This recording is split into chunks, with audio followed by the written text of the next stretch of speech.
Hey everybody, it's MLB Now, home edition. Brian Kenny here. Glad to be back with you. Hope you're all doing well. Hope you're safe.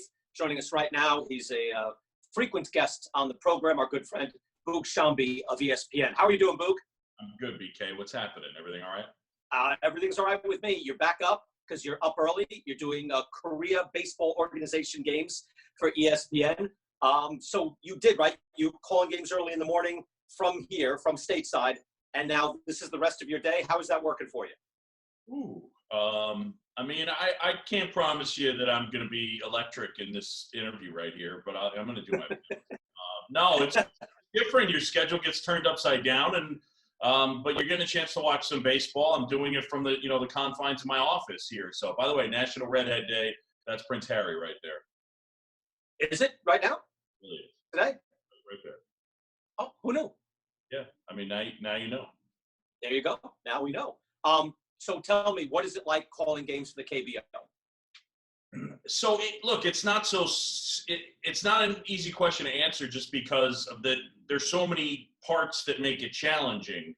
We're seeing what everybody else is seeing at home. That's the first thing. That's how we're calling the game. You get lineups probably 30 minutes before the start of the game. My second game, they called us 15 minutes to air and said, okay, so your game got rained out. We're going to do a different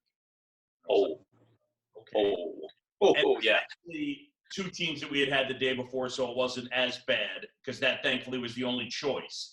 But so there's that. And then, I don't speak Korean. I don't read Korean. If you put the names in English at this point, I've gotten a lot of help from June Lee, who's a great writer for ESPN.com. I'm pretty good one time nailing the pronunciation. Maybe not nailing it, but I'm better than average at getting the pronunciation pretty good. But we don't have people there, so the commercial breaks are 75 seconds. You come back from break, and that guy looks different. Is that a 25 or a 45? And now I'm looking at my roster sheet, and there's just a lot of things that go on. And then the other part is, it's 4 a.m, it's 2 a.m, it's 6 a.m, depending on when we're having guests on, because I think that it needs to be, look, on ESPN, that's our baseball window. So it feels like, to me, it needs to be a little bit of a fun time. It needs to be our baseball window to talk MLB and KBO. So we're having people inform us what's going on in the league and have fun. So it's just a lot, but it's different and invigorating. And so, good. See, you're perking up already. Let me ask you, what really interests me? I know it's hard to tell now because they're also in a semi-lockdown. There's no fans there. But are there cultural differences that you can pick up with Korean baseball that maybe we should be aware of? You know how, like, different cultures, there's bat flipping, there's no bat flipping. You can do this, you can't do that. What have you noticed, Boog? Yeah, so, bat flipping's gotten a lot of attention. I haven't seen a ton of it. It hasn't been monstrous. I have gotten a bat flip double, a bat flip single, a bat flip out so far, but nothing like over the top. I was thinking, we were going for distance, and it's not quite that. The other thing that's interesting, it's not a constant, but I've said this before, when guys get robbed, when the hitter gets robbed, their reaction, I think it's cultural, but their reaction is to smile, not throw their helmet down ever in frustration. You don't see outward signs of frustration as it relates to the result. Every once in a while, you'll see the pitcher react to the plate umpire. That's really and maybe the hitter every once in a while, but not in terms of their performance. You don't see, I strike out and I throw my helmet down or anything even remotely close to that. Do they gripe with umpires the way we do in the United States major leagues? It's passive. It's a reaction, and they turn around and just keep moving. They don't actually go face to face, that type of thing. So it's a little more passive aggressive. And just to go back to what you were saying, when you're calling a major league game, I know I've been calling games, and like if it's September and suddenly a guy comes out of the bullpen and you see a number and you go, who's this guy? Like, you thought you were ready for everybody, but sometimes you're not. And you had to learn the whole league. Like, you didn't know anybody, or did you know anybody going in? I mean, a little. Like the foreign guys, I knew Dan Straley was over there. I think, the other thing is we don't control a single shot. So, I mean, just digest this one. You can appreciate, you called enough. Like, if I did the Rockies and the Royals tomorrow, no disrespect to those teams, but like, if they just showed me the dugout and just went tight on face and went that guy, that guy, that guy, that guy, without knowing what was coming, it'd take me a second. Right. So that's one of the challenges as well. Hang on, BK, iced coffee break. Do what you got to do. Yeah, thank you. And we're back. So how long is this going on? Because again, if the U.S. major leagues come back, are you guys going to be continuing on ESPN to call Korean baseball? So as I understand it, this is going to be on ESPN, the family of networks, till the end of this season.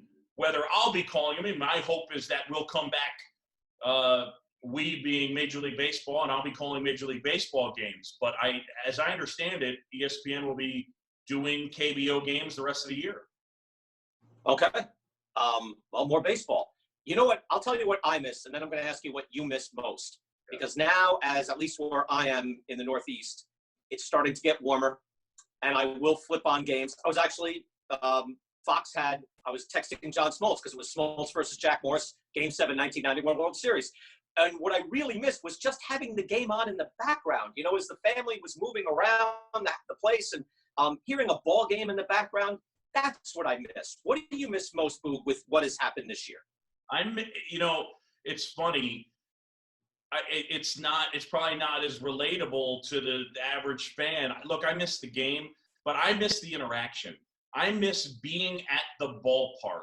I miss interacting with my partner, with the camera guys, with my producer in person, with the general managers, with the players. I miss being on the field before the AL wildcard game and talking with Brian Cashman, and Billy Beane comes up, interrupts the conversation and says, "What's up, Cash? You guys going to out-analyze the crap out of us tonight?" And standing there and then being able to relate that story on the air. That's the stuff I miss. I miss, I like connecting with people in person. I miss that part of it a lot. Give me something that you'd like to see done this year, because it's going to be a different season. Hopefully everybody does get out there and everybody's health is good and everything starts to get better. Let's say that happens and there has to be a new scenario for what the season would be. Give me something you'd like to see implemented this year, given that it's going to be different no matter what. I mean, I'll fall back on what I'm watching in KBO, and I did not know this in KBO, but KBO does ties after 12. It's your hidden agenda, not so hidden. That makes sense now, right? You think you asked to have me on. This was actually just a giant plot for me to get ties after 12 in the air. Look, I'll tell you this. I would be interested if let's say they don't even get to 82. Let's say it's 70. I would be down for them to go 20 to 30 teams in some type of like a knockout tournament for the whole shooting match, just to be different, because I think it would be great viewing. Yeah, absolutely. Now, you don't mean ties, right? I'm sorry, I've forgotten all the details of what you're after here. You could put a guy on second base, WBC style, right? You want a tie. You're saying if they're tied after 12, it's a tie. Yeah, there were 7 ties in the league last year. They play 144 games. 7. It'll be fine. Ties will be fine. We don't need to be playing 16 in the middle of July. It's dumb. Okay, I can give you that, but put a guy on second. Put guys, load the bases. Ties are terrible. Ties will look terrible. We'll be fine. It's like everybody going, "Oh my gosh, what will happen if we play 70 games? Is that team the world champion?" Yeah, they're getting the trophy. I'm not trying to hit 400 this year. Somebody says, "Who's the last?" But it's not fair, right? Who is it? Right. Yeah, it's Mike Trout. It'll be fine. That's what happened. Right. They'll be fine. Right. It'll be okay. I mean, can you in the early 70s they decided we're not going to let one of the position players hit. We're going to have a different guy hit, and we're all here. We're all alive now. We'll be okay with ties after 12. It'll be fine. And I'll give you that. Not preferable, but yeah. At this point, I'll take it. Boog, we'll let you, now that you're wide awake, no nap time, so stay up, have fun, keep calling the games, and enjoy yourself. Good talking to you again, Boog. Take care. BK, miss seeing you guys. Thank you so much for having me on.